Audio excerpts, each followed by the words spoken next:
Сайн мэцхан өрхөн мөндөд үзэгчтэй, сайн мэцхан сонсогчдоо. Та бүхэн Монгол дахь Америкийн худалдааны танхимаас эрхлэн гаргадаг Insight видео журналыг хүлээн авч байна. Өнөөдөр бид GN Beverages буюу манай гишүүн байгууллагын контор оффист ирсэн байна. Ингээд өнөөдрийн зочноо танилцуулъя. Та бидний төрөгийг танилцуулахгүй.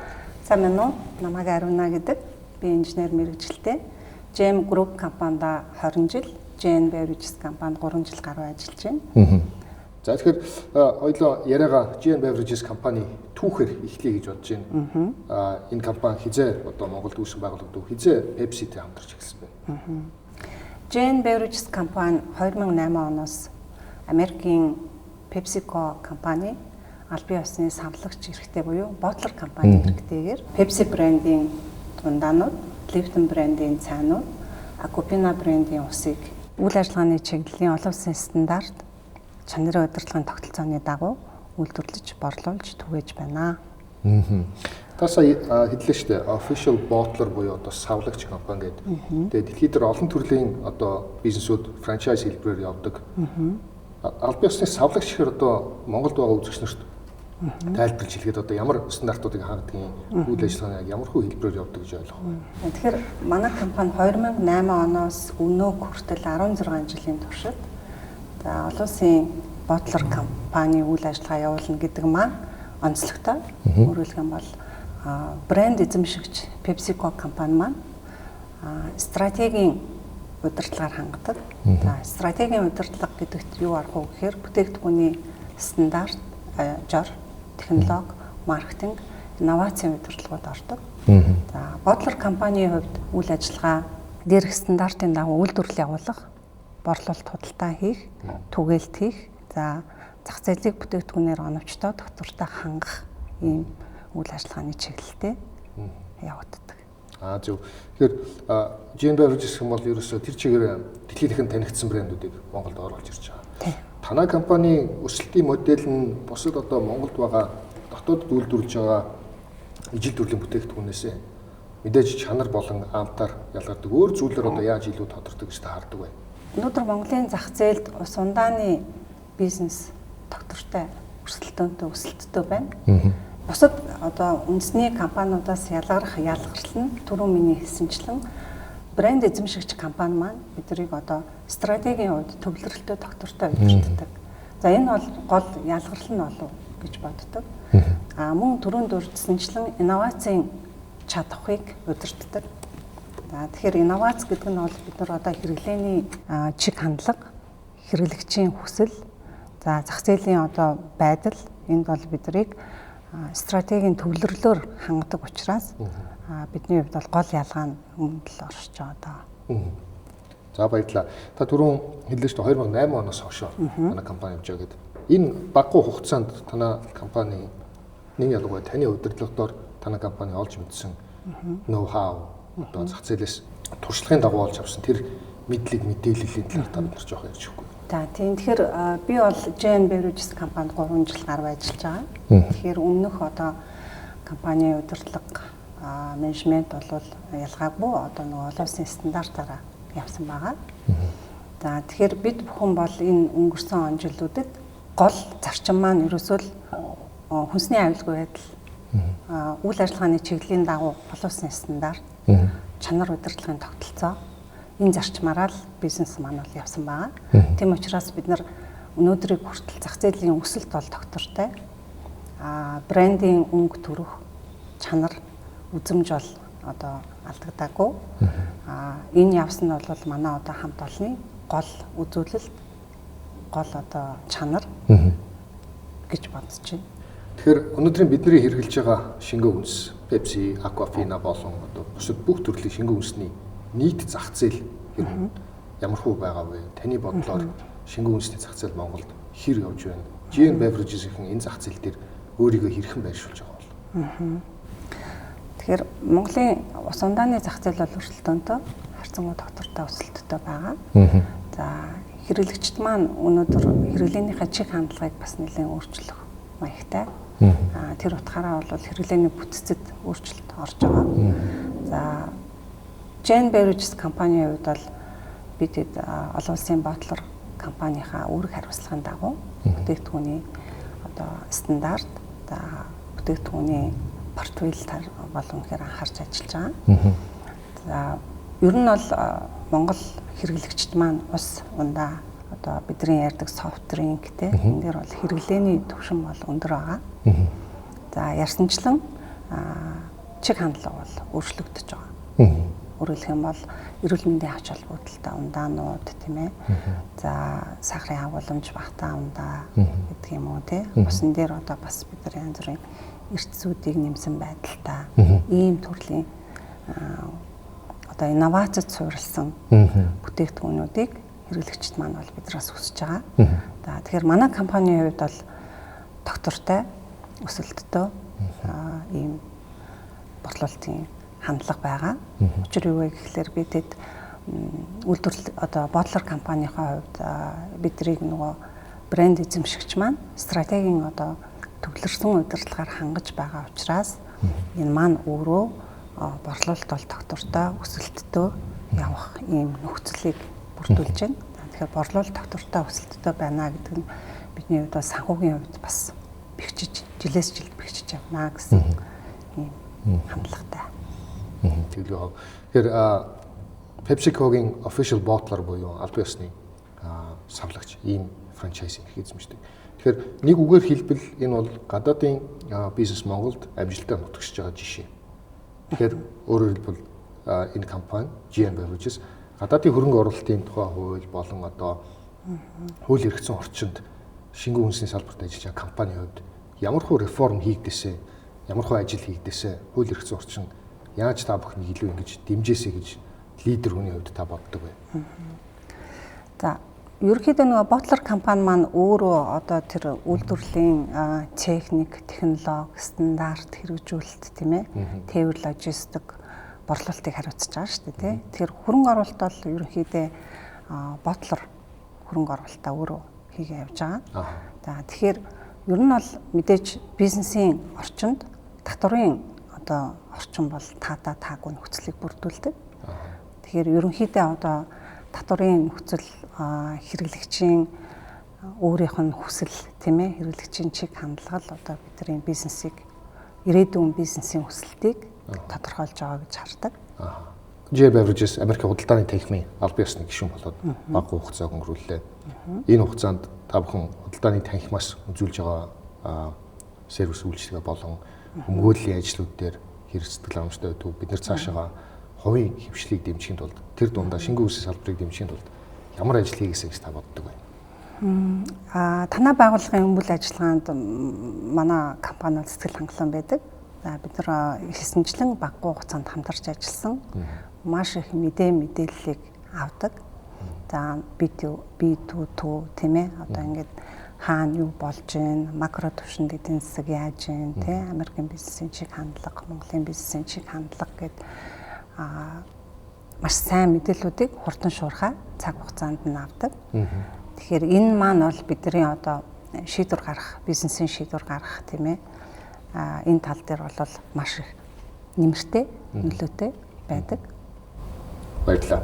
Тэгэхээр бид нэр түрүүн байгууллагын нэг давхраас орж ирээд ингээ харж байхад бүх үйл ажиллагаа энэ барилга дотроо маш нямба зохион байгуулалтаар хийгдсэн байна. Нэг давхарт нь лаборатори, хоёр давхарт нь одоо ингээд үйл ажиллагааны багийнхнаа ингээд гурван давхартаа суулгалт хөгжлийн төлөв ингээл энэ хамт олон одоо ингээд цогцлоож механикаас нь гадна одоо сүлд хиймрийн хувьд та хамт олон авч явахын тулд лидерийн хувьд ямар одоо арга хэрэгжилж та энэ хүмүүсийг ингэж гоё нэг баг байлгах чаддаг.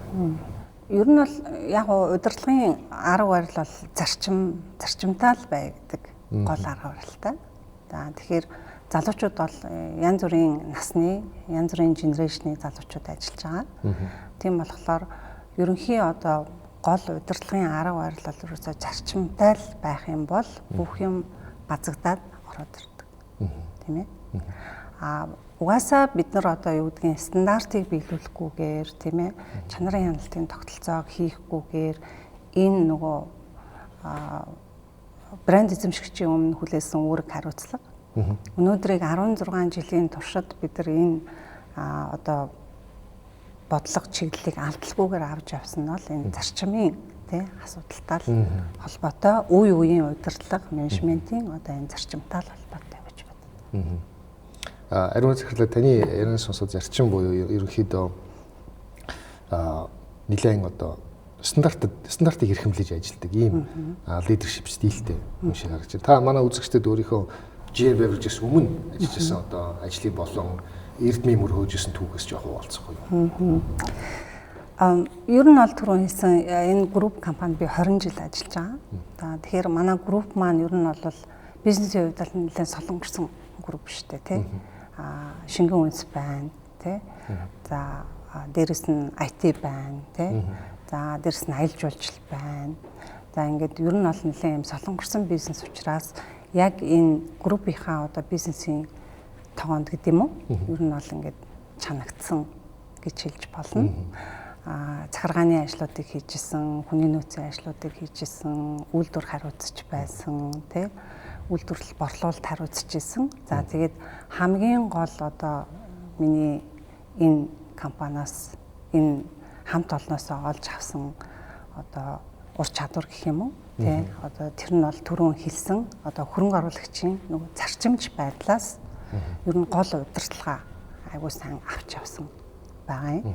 За тэгээд тэр олон төрлийн ажлуудыг хийхэд миний одоо инженерийн боловсрал айгуу нэмэр болдог.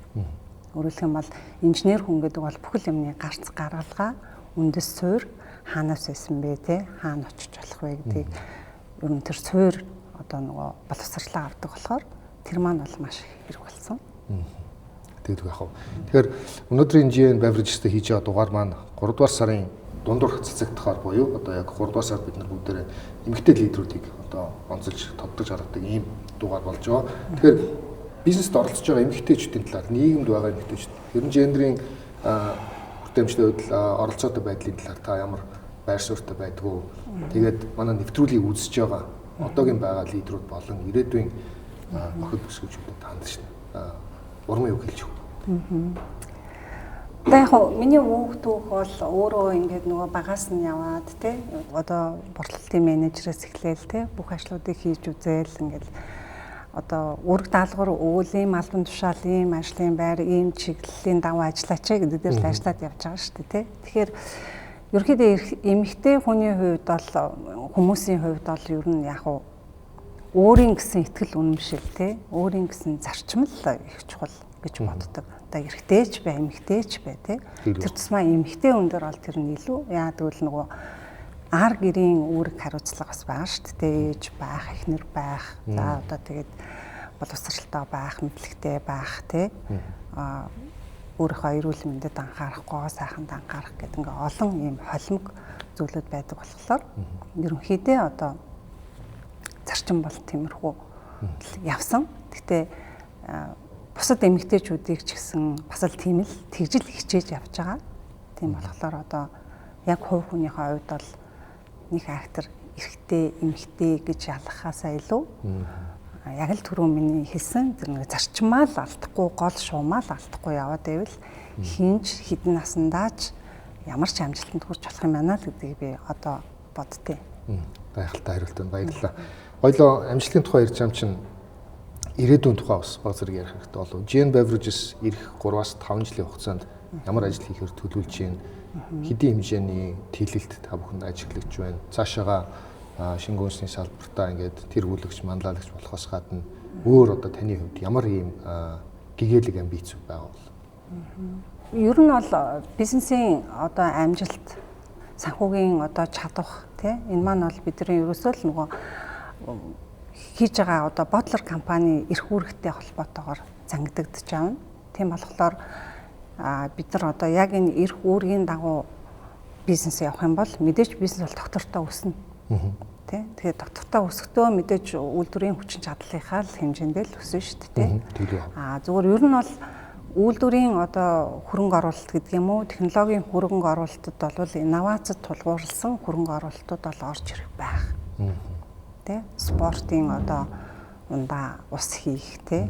За одоо илчлэг багтаа ундаа үйлдвэрлэх гэдэг юм уу. Тэгээ энэ чиглэлээрээ бол нөгөө түрүүн хэлсэн инновацийн чадвах стратегийн бодлогоороо ингээд зангидагдаад ер нь бол тогтвортой өсөөд хөгжөөд явах байх л гэж бодож байна да.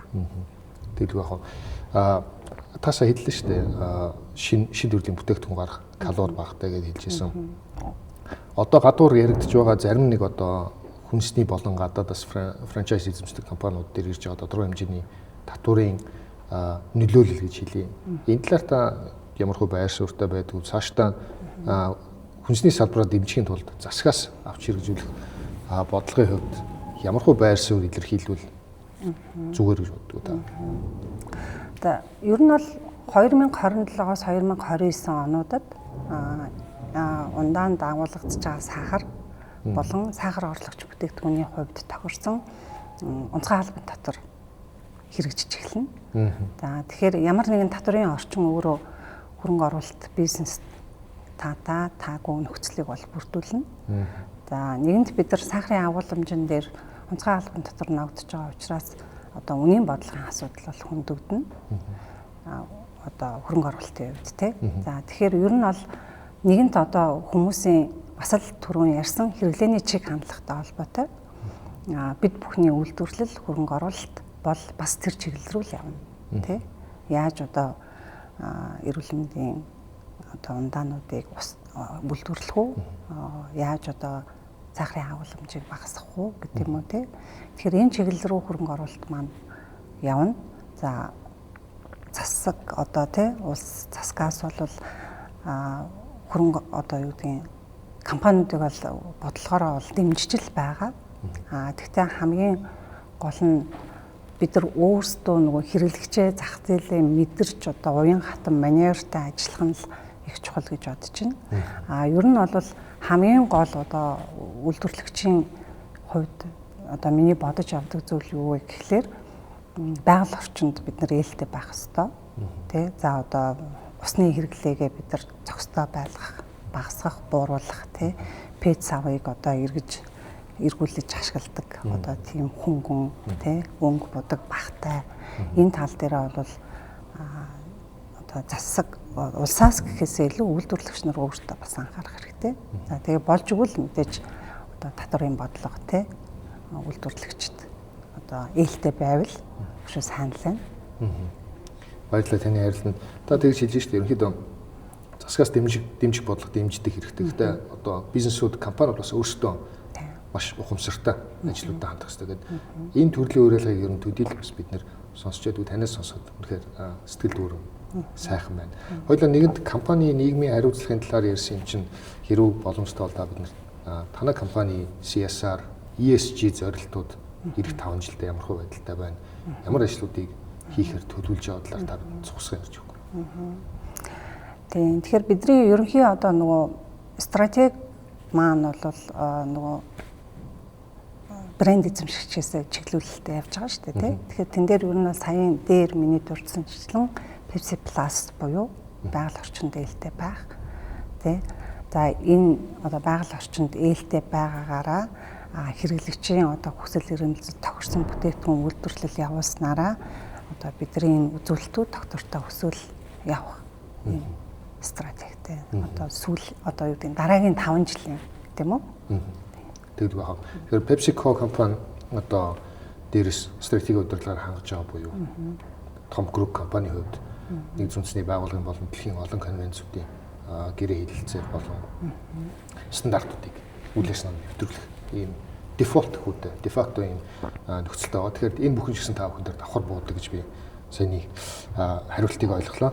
Тэгэхээр ойлоо яриагаа жоохон хувь хүн тал руугаа авчир. Яг тэгвэл инсайт нэвтрүүлэг бизнесийн лидерүүдтэй ярилцдаг тийм. Энэ том одоо компанийг удирдах явахад танд одоо амьдралд болон ажлын хувьд олж авсан туршлагууд бас та хуваалцаж зарим үед одоо хүмүүс кейсийг хараад ийм санаатай байсан эндээс ийм сурлаа гэдэг ч юм эсвэл олон нийтэд сургаал болохоор иймэрхүү тохиолдлууд тань тохиолдсон уу? Яг зөндөө тохиолдсон шүү дээ. Ер нь бол ажил хийгээ явж хахад шантрахч үе гарна болох ч юм уу гэдэг үе гарна тий. Тэгэхээр ер нь энэ одоо нэг 27-8 жил ажилласан байгаа шүү дээ тий. GM Group-тэй 20 жил ажилласан. Өмнө нь бол би өөрөө инженер хүн болохоор нөгөө IT-ийн салбарт ажиллаж байсан. За тэгээд одоо ингээд бодоход ер нь хэрэгтэй хүнийг одоо тий хэрэгтэй ажлын байран дээр нь одоо тохирсон цаг хугацаанд нь л байршуулвал одоо лидерийн гол давуу тал тэр юм уу л гэж боддог. Тэгээ менежер хүнийг менежер болгох, инженер хүнийг инженерээр нь ажиллуулах тий тэрэн дээр л одоо гол нь лидерүүд анхаараа явуучих юм бол ажил их бүтэмжтэй хурдан явах юм болов. Та тэгэхээр одоо энэ олон авьяастай залуучуудтай байгаагийн хувьд хамгийн түрүүнд ажилд горилгоч гэж хэлээд яг уу ерөнхийдөө хувь хүнийг та харахтаа юугаар хамгийн түрүүнд гол үнэлгээг одоо өгдөг вэ? Танай байгууллагт байгаа энэ авьяастай хүмүүс аль чанараараа танигдаж одоо энэ өрх гэрт орж ирсэн гэж үзэх вэ? Хандлагыг л хардаг да. Хандлага. Тийм ер нь эргэл байх хэрэгтэй. Тийм. Янз бүрийн юм дээр одоо бүхэл юм ингээ эргээр харцдаг. За энийг бол ингүүл болгочих юм байна, ингүүл бүтээчих юм байна гэдэг тэр л үнцгэн агуулж чухал байдаг. Түүнээс биш одоо мэдээж мэдлэгтэй, чадвартай, боловсралтай хүмүүс бол байна. Гэтэ хандлага өөрөө сөрөг байх юм бол тэр баг дотор өөрөө ингээ байршаад явж чаддаггүй. Одоо бизнес үйлдвэрлэл худалдаа түгээлд одоо энэ бүх юм чи ерөөсө багийн ажил те нэг хүний ажил гэж байхгүй. Тэгэхээр хандлага өөрөө эерэг байж энэ олон хүнтэй хамтарч ажиллана.